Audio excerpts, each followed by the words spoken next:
I'll do it, yeah, okay. Hey guys, and welcome to the Lunge Lift podcast.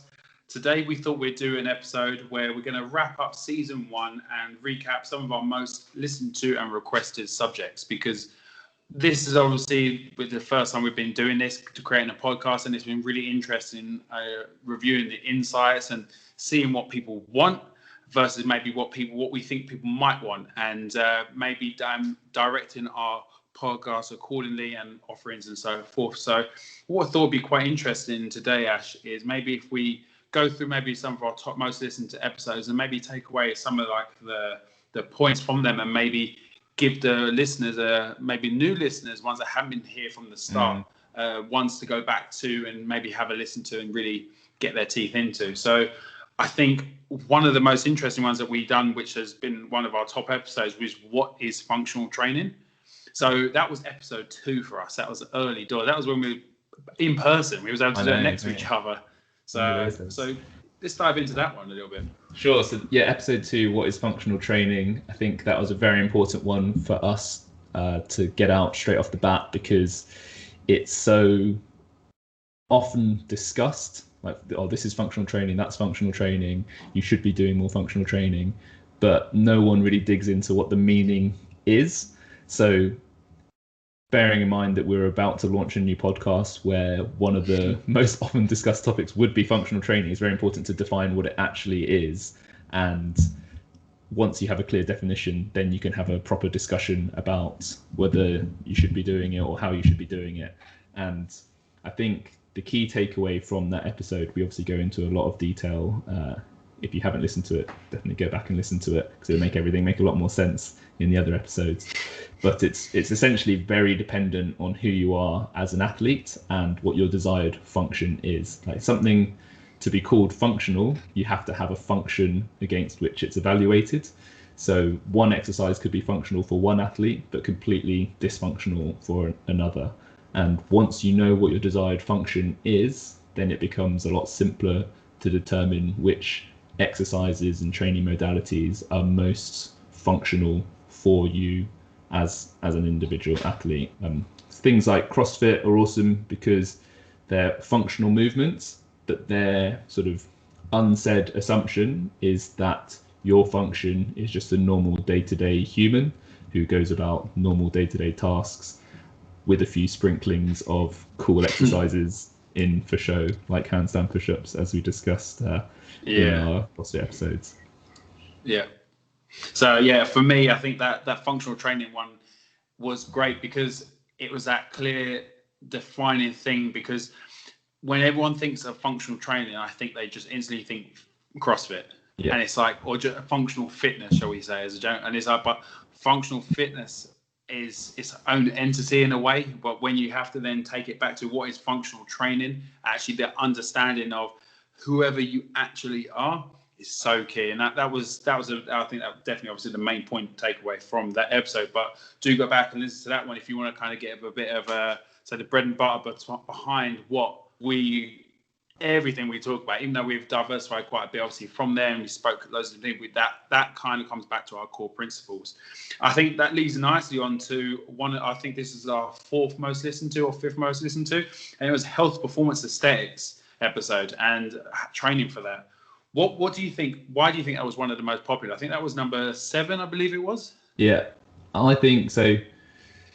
For me, it's the first question you need to ask somebody when you start working with them is, are you aware that they are distinct and there are trade-offs to be made? So if you pursue pure health or pure performance or pure aesthetics, you're never going to be optimizing for the other 2 out of the 3 areas. And just being conscious of the fact that some things heavily favor one of the 3 areas at the expense of the other. So if you train purely for performance, there is going to be a detrimental effect on your health, and it's definitely not the optimal way to achieve most aesthetic ideals. And I think a lot of people like that and shared it because it forces you to have that conversation with yourself, like, what am I actually training for? If I'm here to be healthier, then why am I just battering myself with my training every single day? Why do my joints hurt? why do I feel more stressed overall than actually vibrant and energized outside of the gym? And I think the fitness industry in certain areas does encourage people towards that sort of very high intensity, like no pain, no gain mentality, which there is a time and a place for, but it isn't for everybody because not everybody has the same priorities and ideals. So yeah, I think a lot of people, that resonated with a lot of people because they could reflect back on how they're training and even eating as well to think, is this in line with what I actually want, or is it just what I think I should do because that's what a healthy, good-looking performer does? Yeah, I think for myself, I think why that podcast episode was great was because it's so easy to kind of just train in the middle of all of them and get nowhere towards any of them. And that's where I think a lot of people end up, because they have a thought of, you know what, I want to say look a certain way, but then they see things like, say, CrossFit, and they see cool movements I want to be able to perform, but then it's like, but I should really be healthy, so I should probably eat my veg and stuff like that. So it's like where do you go? And I think it's people are scared to double down on a certain area. Yeah. And again, that's completely normal because you're scared of what happens if it's not the right thing. And at the end of the day, fingers crossed, you have a decent length of life where if you do double down for, say, a year, that, you know, you can then go, do you know what, that wasn't the right thing, but hopefully it wasn't too detrimental to your body and your life that you can actually move on and, you know, progress back to something else. So it's like, I think for me, that was one of the reasons why that episode in particular was a great one, even for my own personal training, because I think that's where I kind of decided to double down with the whole cycling thing, because it's the actual reality of I could do a bit of cycling, I could keep up with the CrossFit and the strength training, I could do it all, but then it's like, but I could just double down on cycling and get pretty good at that. And so I was like, right, let me just give this a go for a year and see what happens. So, and yeah, I'm probably going to lose some strength here and there, but, you know, fingers crossed, I should be able to build it back. Exactly. Yeah. So I think on that, I think then another one we had, which was a great one, was the episode we had with Liam, which follows on to build eat. I know I've shared it with plenty of clients as well, and that was I think that was episode 22.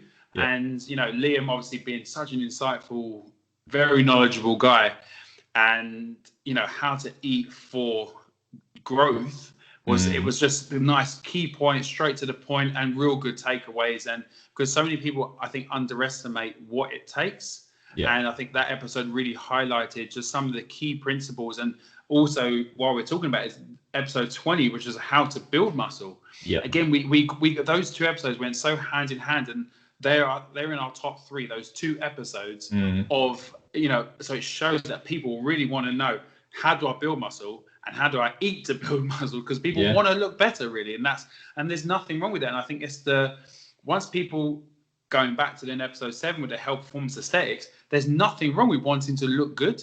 So if that's where direct your training and your eating to get that goal, and don't be ashamed of it. Exactly. I think that's sort of the thread that's coming through.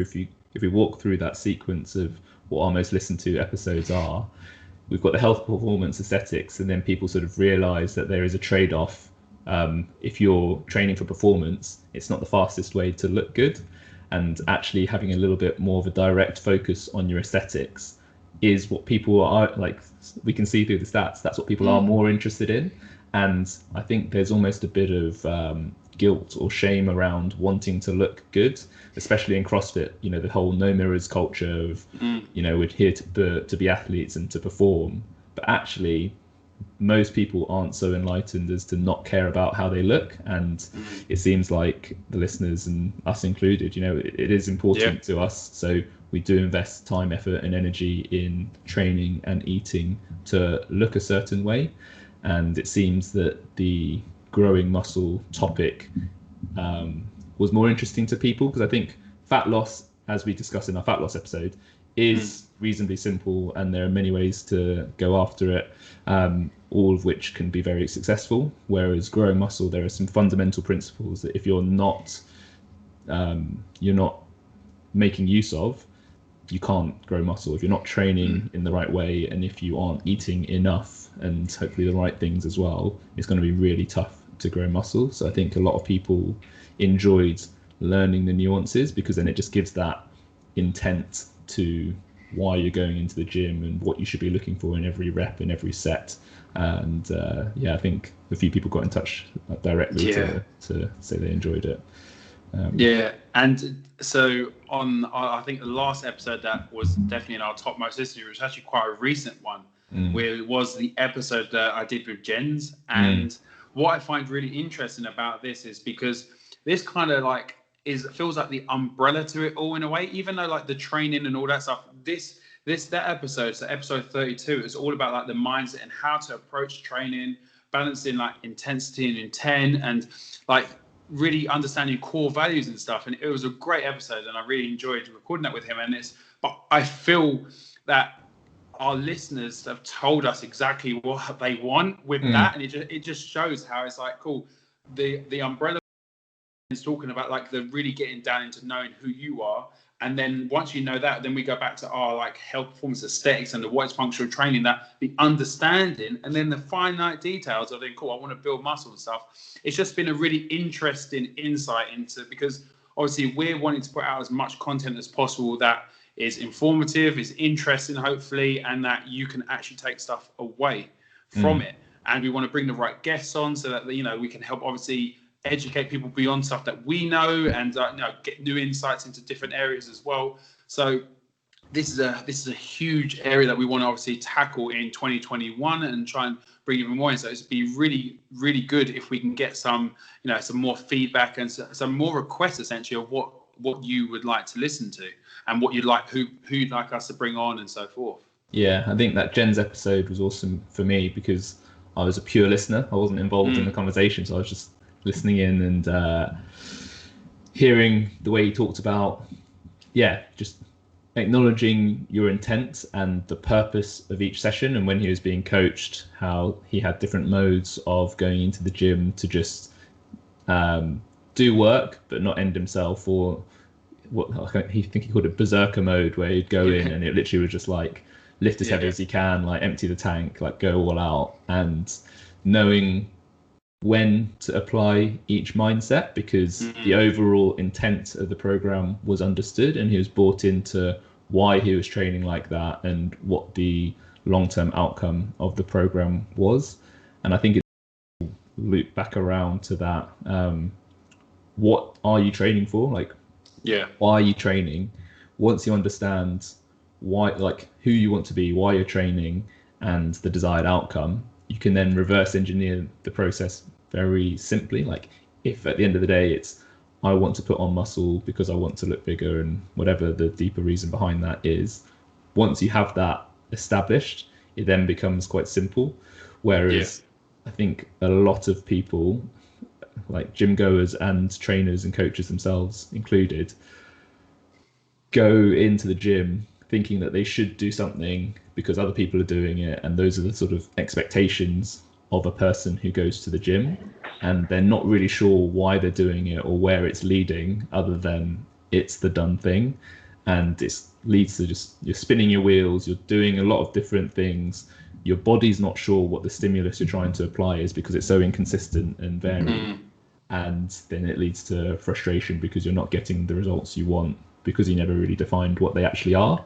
And I think Jens was an amazing person to explain that. I really liked how he talked about the tree, like mapping out the journey and the tree and the low-hanging fruit and seeing where it was going, because one, you have that target in the distance to navigate towards and course correct, but also along the way you have these mini wins that keep you motivated, because one, they're big wins in and of themselves, like that's an achievement, but two, you can see it's a step closer towards your long-term overarching goals. And I thought that was just a really elegant way to describe the training journey. I think it's very easy, as I already just mentioned there, it's very easy to get caught up with other people's goals, or very easy to get distracted. And with a society which is all about distraction and trying to grab your attention, even when it's not being done maliciously, and that'll be, say, in a gym environment and you see people around you. So people want, let's train together and stuff like that, which is great, because for me, that's like one of the main reasons I got into CrossFit was the community side of things. I love training with people. It's like training on your own is a really boring thing for me at times. And it's like, but sometimes it obviously takes that, because that's what it is. And it's like, for me, that was that kind of getting rid of the noise of, I probably should still keep lifting. And that's the thing. So, just say, right, with the cycling, I need to just focus on that and then give that my all. And then if I say go into WIT, I can then join in with some of the workouts for fun, for that's what it's not so necessary, because I'm using it as a form of fun to socialize and to have a good time. And then it doesn't then hopefully take away from my overarching, say, goal, because I now have that, whereas before I didn't. And I guess it was similar, obviously, with yourself, how when you was training towards, say, your single arm pull up and so forth, you had that particular goal where everything was geared towards that, and it's why you then achieved it. But I guess, and I'm always in that beige area, and it's only recently obviously I've been able to see black and white rather than grey. So I'm trying to get right. Let's go black or white to the point. Leave out the grey for now. Maybe go back to the grey a little bit later on. Yeah, I think that's a really nice way of describing it, and I think I'm probably on the extreme end of the spectrum, where I have different spectrums depending on what you're talking about. But I think it's inspiring, mate. In terms of being very strict on getting the maximum value out of my training, because I don't put in that many training hours compared to most people who work in fitness. So I know that if I'm only going to train a few hours a week, I need to make them all count. And especially with something like the single arm pull up, without losing weight, it is a difficult thing to work towards. So it's a very clear fork in the road of like, am I going to do something that's going to get me closer to that goal, or am I just going to dick around and do something fun? And don't get me wrong, like I love a fun workout every now and again, but only when it's very clearly, like the WIT summer day that we had. That was pure fun. It didn't help me get any closer to my goals, but it was so fun to do on its own. It's well worth using my training time and recovery capacity to do so. And you can apply the same to nights out and drinking. Like, it's not getting you closer to your goal, but if it's fun enough to justify the slowdown or even regression in your progress, that's fine. There's nothing wrong with prioritizing fun every now and again. You just can't have expectations that you're going to get to your goal as quickly as possible. But it's that personal appetite for how quickly do you want results versus how much do you want to just do random fun stuff, which you need to make peace with. Because I think some people expect the results, expect to have fun, and then get annoyed about it. Like, well, you can't have it all, so you do need to make some priority calls and weigh up, what you want your life and results to look like. I think that's the thing. To round up, I think that last comment you said there of you can't really have it all, and it's that thing of like for instance, where I've been real focused on training recently. And then it's coming to December, and do you know what? I'll have a couple of Guinness here and there. I'll have a couple of mince pies here and there. And it's like my training is now allowing me to eat those mince pies and drink that Guinness. And I know that my training isn't necessarily going to perform necessarily better, but I'm okay with that. I'm using December as my a deload for the month, but still keep intensity up. So I'm not necessarily, my intensity is still there, but my deload or necessarily stress on the diet, shall we say. My deload diet. So so I'm going to be hopefully obviously in 2021 a bit more direction, a bit more focus, and then as they can really then fine tune and take things away. But just to reiterate, guys, if we'll have the episodes linked below, so do go back and listen to them if you haven't already, and if you have listened to them, maybe listen to them again and see if you can find any more nuggets.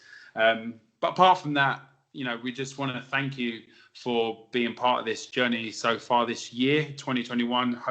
Everyone says, 2021, biggest year, next year. Next year's a new year. It's we're hopefully doing the same thing, but better next year. And that's what we want. It's that consistently, week in, week out, give you an episode every Monday.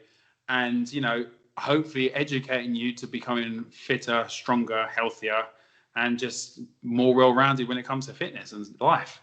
So on that note, as always, thank you very much for listening. We do really appreciate your time. And as always, if you are listening to it on Apple Podcasts, a little cheeky 5-star review if you did like it. Anything less, maybe skip it for the day, maybe wait for a 5-star episode to give us that one. And but apart from that, thanks a lot for listening, and we'll catch you next week. Thanks, guys.